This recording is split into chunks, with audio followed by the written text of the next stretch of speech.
And welcome. Our top story at this hour: Russian President Vladimir Putin is all set to visit India today for the traditional annual summit between leaders of both countries. As India gears up for the much anticipated Modi-Putin talks in the evening, reports suggest up to 10 bilateral agreements will be signed during President Putin's visit to boost the India-Russia strategic partnership. This will be Putin's second visit outside Russia this year. The first was in June to meet US President Joe Biden in Geneva. Putin has skipped visits to the G20 summit, the Glasgow climate conference, and rescheduled a visit to China because of the ongoing COVID-19 pandemic.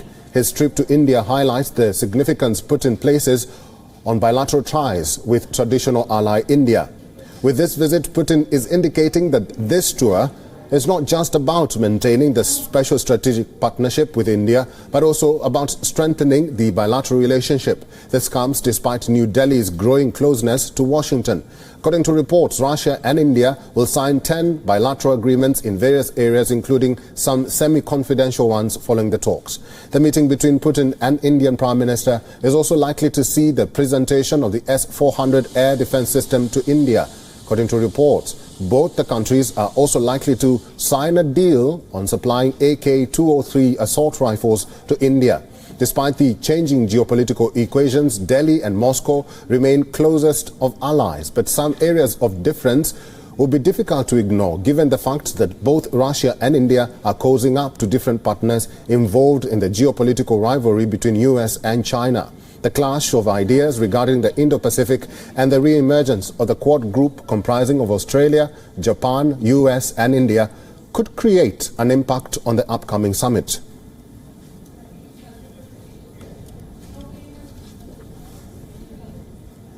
Alongside the India-Russia summit, foreign and defense secretaries will also hold the inaugural 2+2 dialogue today. Both Russia's foreign and defense ministers met their Indian counterparts in the Indian national capital of New Delhi today. Speaking before their meeting, India's External Affairs Minister S. Jaishankar said that the meetings today were symbolic of the special and privileged partnership between the two countries.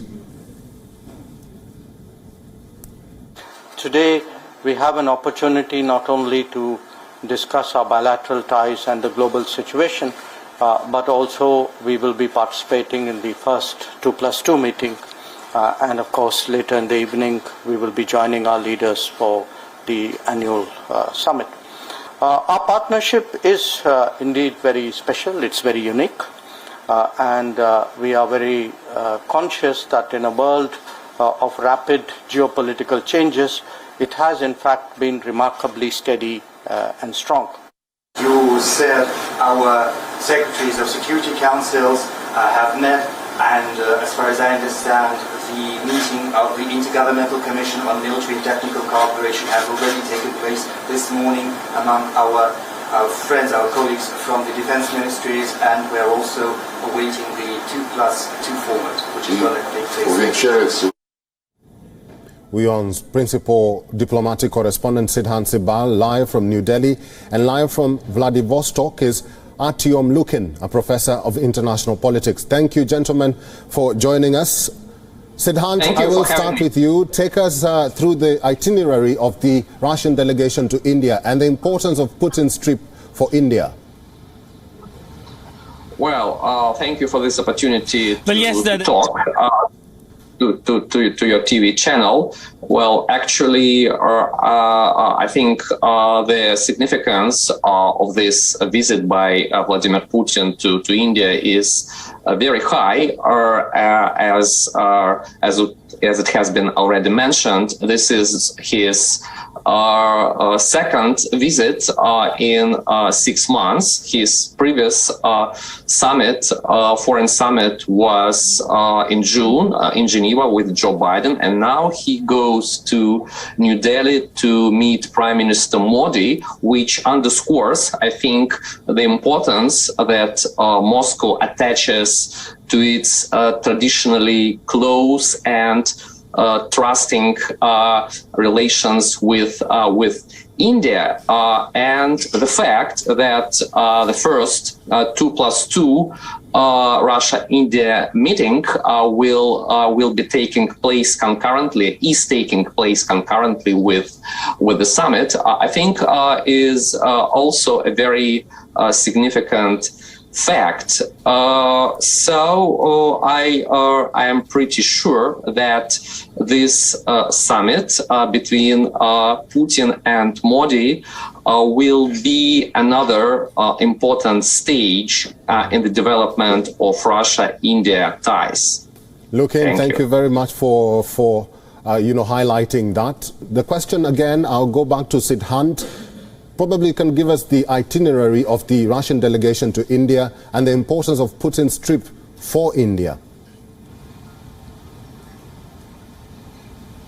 Well, yes, the day has started here in Delhi, and we have seen the ministers, both the Indian Defence Minister and his Russian counterpart, and the Indian External Affairs Minister and his Russian counterpart meeting. We have heard the commentary as well, the Indian External Affairs Minister highlighting how significant this relationship is. But now the next big thing is the 2+2 meeting that is going to start in a short while from now. This, of course, is the maiden 2+2 meeting at the Foreign and Defence Ministers level, and Russia is the new entrant to this mechanism. India already has this mechanism with Japan, Australia and US, but all these three countries are Quad member countries. So Russia becomes essentially the first non-Quad member country to become part of the 2+2 mechanism with India. But the big development will be the visit of the Russian President Vladimir Putin, who arrives later in the afternoon when the India-Russia summit starts. The meeting, of course, between the two leaders, the Indian Prime Minister and the Russian President, happens at 5:30 p.m.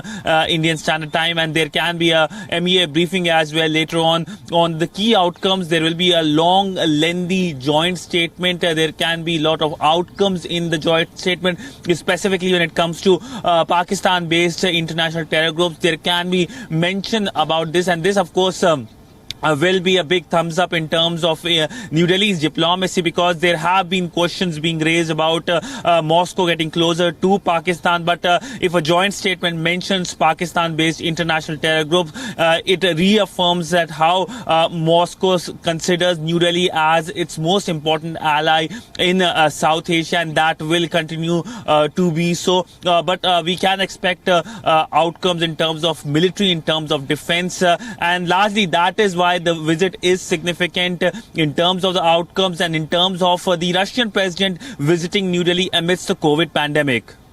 Mr. Lukin, coming back to you, maybe you can explain why the Chennai-Vladivostok maritime route is significant in the Indo-Pacific region. Well, I think that's pretty clear.